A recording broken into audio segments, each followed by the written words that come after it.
5 आश्रय कर्म होते थे। कौन कौन से?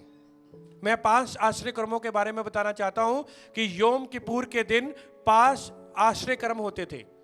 योम किपुर के दिन प्रायश्चित के पर्व में 5 आश्रय कर्म होते थे। पहला आश्रय कर्म यह होता था कि 2 बकरे लिए जाते थे और डिब्बे में 2 पर्चियां डाली जाती थी और हमेशा याजक के हाथ में कौन सी पर्ची आती थी? हशेम की, यहोवा के नाम की पर्ची आती थी। और ये सदियों तक यही चलता रहा। सदियों तक ये यही चलता रहा, हमेशा यही चलता रहा। यहोवा के नाम की पर्ची जो थी वो याजक के राइट हैंड में आती थी और लेफ्ट साइड में किसकी आती थी? अजाजेल की। ये एक पहला आश्रय क्रम था। दूसरा आश्रय क्रम क्या था? दूसरा आश्रय क्रम यह था कि जब याजक अंदर जाता था तो ये जो मनोरा जो है, मैं चाहता हूं कि मनोरा को आप थोड़ा मुझे पकड़ाओ। ये मनोरा होता था जो ये अपने आप जलता था। ये मनोरा क्या होता था?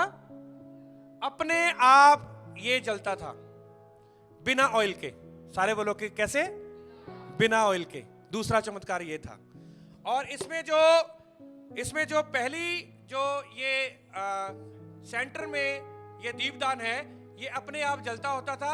इससे याजक क्या करता था? याजक इससे रोशनी लेता था और इसको जलाकर 3 ये जलाता था और 3 ये जलाता था, और बिना तेल के। सारे बोलो क्या? तेल नहीं डलता था इसमें। ये दूसरा चमत्कार था। बिना ऑयल के क्या जलता था? ये मनोरा जलता था। प्रायश्चित के दिन मैं बोल रहा हूं। कौन से दिन? प्रायश्चित के दिन। और तीसरा आश्रय कर्म यह होता था कि 20 याजक होते थे और 20 याजक 10 सुबह के समय में, इस दिन में, केवल इसी दिन में, योम किपुर के दिन में 10 जो याजक थे एक द्वार को खोलते थे, 10 याजक क्या करते थे? दूसरे द्वार को खोलते थे। क्योंकि द्वार जो हैकल का द्वार जो था वो बहुत ही भारी होता था। तो 10 जो याजक इस द्वार को, 10 याजक इस द्वार को। और जब याजक प्रायश्चित का काम खत्म कर लेता था तो दरवाजा क्या हो जाता था? अपने आप ऑटोमेटिकली शाम को बंद हो जाता था। अपने आप क्या हो जाता था? बंद। ये कौन सा चमत्कार था? तीसरा चमत्कार। ठीक है, ये वाकई में ये होता था। पहला चमत्कार, राइट साइड पे हमेशा किसकी पर्ची निकलती थी? यहोवा की। और दूसरा मनोरा जो था वो अपने आप जलता था। तीसरा, दरवाजा अपने आप बंद हो जाता था। जब प्रायश्चित का काम हो जाता था शाम को दरवाजा अपने आप बंद हो जाता था।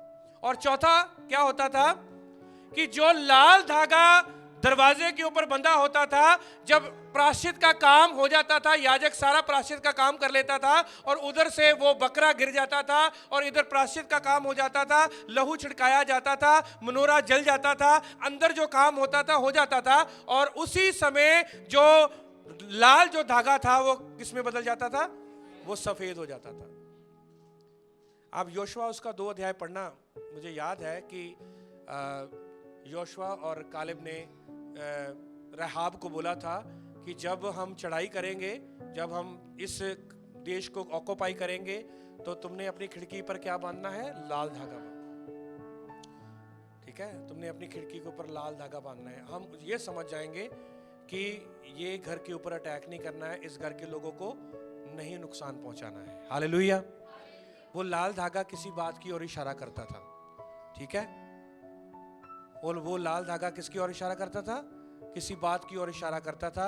और वो लाल धागा जो था वो सफेद हो जाता था अपने आप। ठीक है, ये इस दिन में।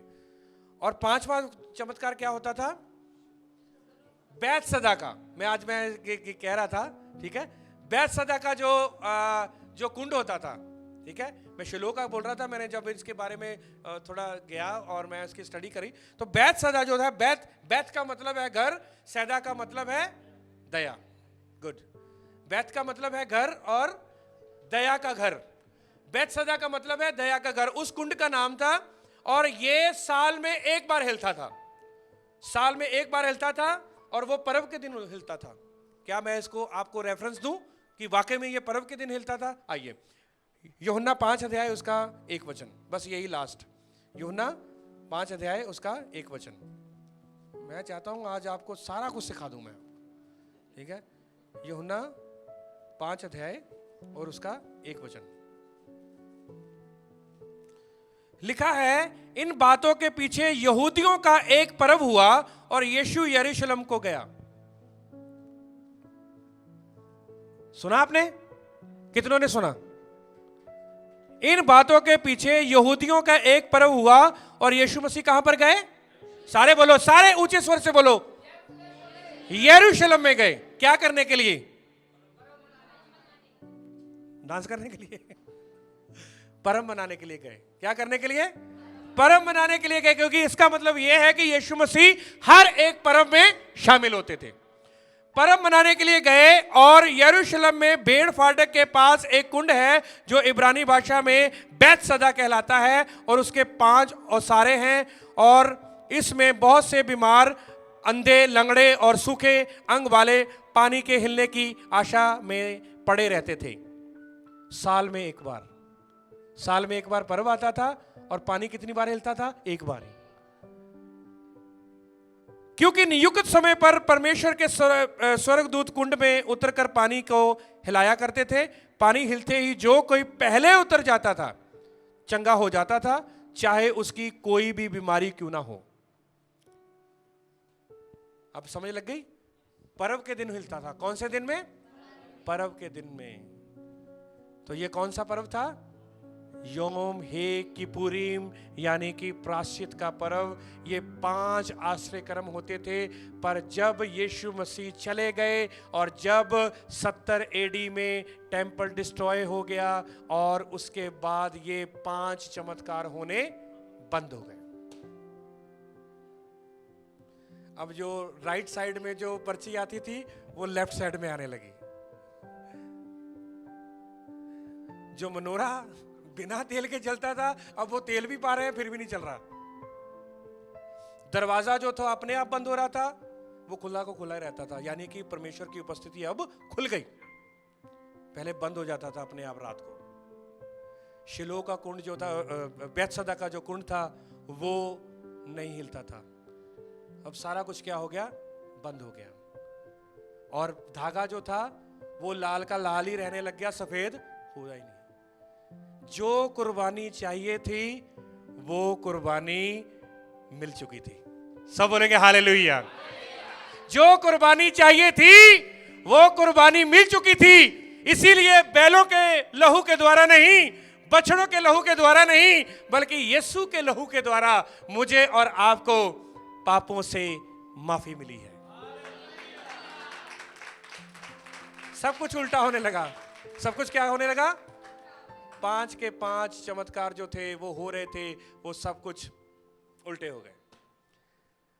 क्योंकि जो कुर्बानी मायने में, सही में मिलनी चाहिए थी, वो कुर्बानी यीशु मसीह ने आकर दे दी और मुझे और आपको यहोवा के साथ मिला दिया। और वो कार्य क्या हो गया?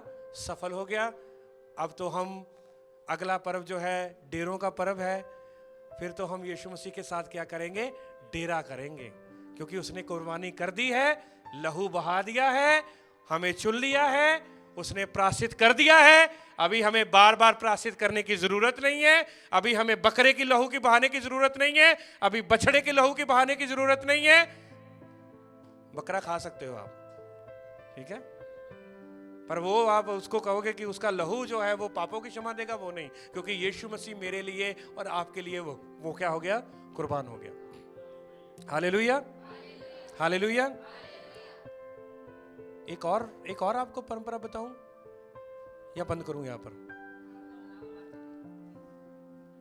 एक और परंपरा यहूदियों के बीच में होती थी, बैल और बछड़ा, ठीक है। बैलों और बछड़ों के द्वारा नहीं, बल्कि किसके द्वारा? यीशु के लहू के द्वारा। बैल को भी लेकर आया जाता था, अलग अलग कुर्बानियां होती थी, ठीक है। वो भी प्रायश्चित की, क्योंकि प्रायश्चित की कुर्बानियां बहुत थी। प्रायश्चित की कुर्बानियां बहुत थी। सिन की, पाप की, 1 साल का जो पाप था उसकी अलग से, और वो और भी बहुत सारे पाप थे। और एक एक होम बलि जो होती थी उसका भी उस पाप की बलि उसके लिए कुर्बानी और थी। अब 2 जानवर लेके आए जाते थे, बछड़ा, ठीक है, और जो मेमना और बछड़ा। सारे बोलो मेमना और बछड़ा। बछड़ा जो है वो बैल की ओर इशारा करता है, क्योंकि वो किस में से आया है? वो बैल में से आया है। बैल का वो क्या है? सीड है, ठीक है, वो बैल का सीड है। तो बछड़े को लेकर आया जाता है। बछड़ा, मैंने आपको बोला था कि एलफ किसकी ओर इशारा करता है? बैल के सर, है ना, और वो क्या है? यहोवा। एलफ कौन है? वो यहोवा है। और मेमना किसकी ओर इशारा करता है? वो पुत्र की ओर, यीशु मसीह की ओर। अब जब ये 2 कुर्बानियां लेकर आए जाते, 2 जानवर लेके आए जाते थे, इनको पता कहां से काटा जाता था? यहां से। कहां से काटा जाता था? बीच में से। मेमने को बीच में से काटा जाता था और बछड़े को, बैल को बीच में से काटा जाता। अब मेमने का जो धड़ जो है वो बछड़े के धड़ से लगा दिया जाता था, और जो बछड़े का जो धड़ होता था वो मेमने के धड़ से लगा दिया जाता था। फिर उनको क्या किया जाता था? बर्न्ड ऑफरिंग होती थी। क्या होती थी? तब यीशु मसीह ने कहा, मैं और मेरा पिता एक ही हैं। सब बोलेंगे हालेलुया, हालेलुया। इसलिए यीशु मसीह ने कहा कि मैं और मेरा पिता एक ही हैं। बैल भी मैं ही हूं और मेमना भी मैं ही हूं। प्रभु यीशु इस वचन के द्वारा आपको सबको आशीष और बरकत दें।